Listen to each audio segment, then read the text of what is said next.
Are you eating your way to diabetes? Right now, today, you might be eating something that's quietly pushing your blood sugar toward diabetes. And the scary part? It probably doesn't even taste sweet. Stick with me for the next few minutes, because by the end, you'll know exactly which foods are sabotaging you and which ones can actually protect you.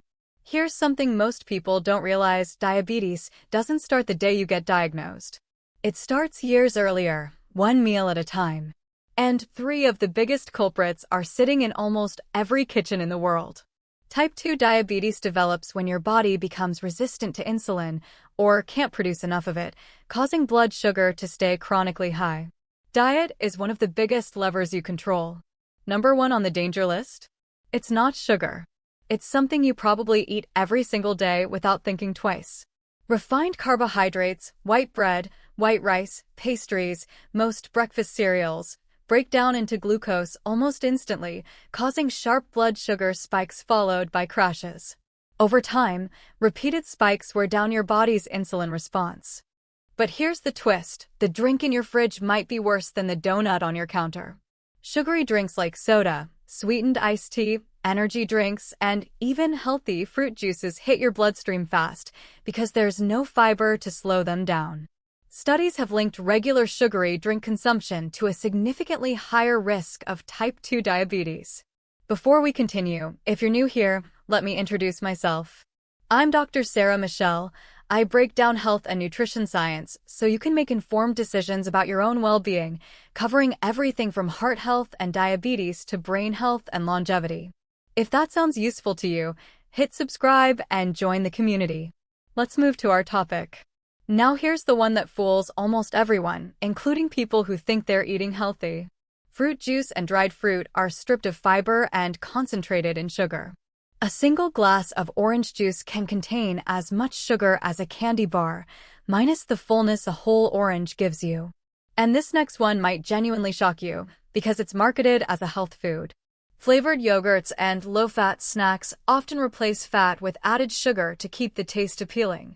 Always check the label. Some flavored yogurts carry more sugar per serving than a chocolate bar. Okay, I promised you solutions, not just fear. So, let's flip the script. Here's what actually helps control blood sugar.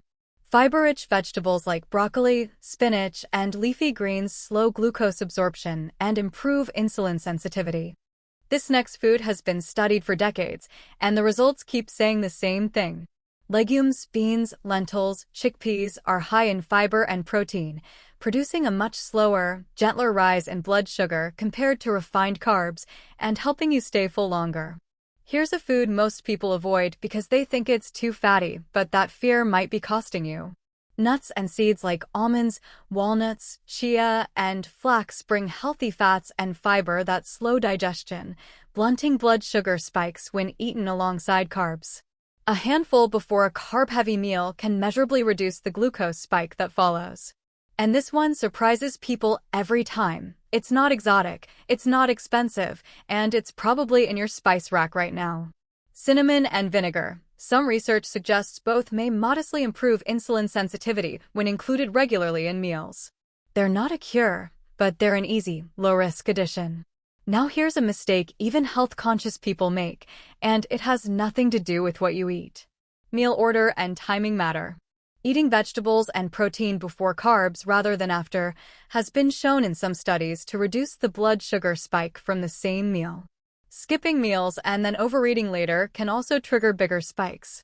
Here's the one thing almost nobody talks about, and it might matter more than any single food on this list.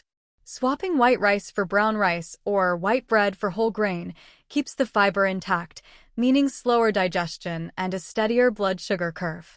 So here's the real question: are you eating your way toward diabetes or away from it? It's not about one bad meal. It's about patterns repeated over months and years. Small, consistent swaps, white to whole grain, juice to whole fruit, soda to water, compound over time. Before you go, one more thing that could save you from a diagnosis years before it happens. Routine blood sugar screening, like an A1C test, can catch pre-diabetes early, often years before symptoms appear, while it's still reversible through diet and lifestyle changes. If this video just made you rethink what's in your fridge, good. That's the point. Hit subscribe to channel, because next week I'm breaking down the exact grocery list to reverse insulin resistance, and you don't want to miss it. Drop a comment. Which food on this list surprised you the most? See you in the next one.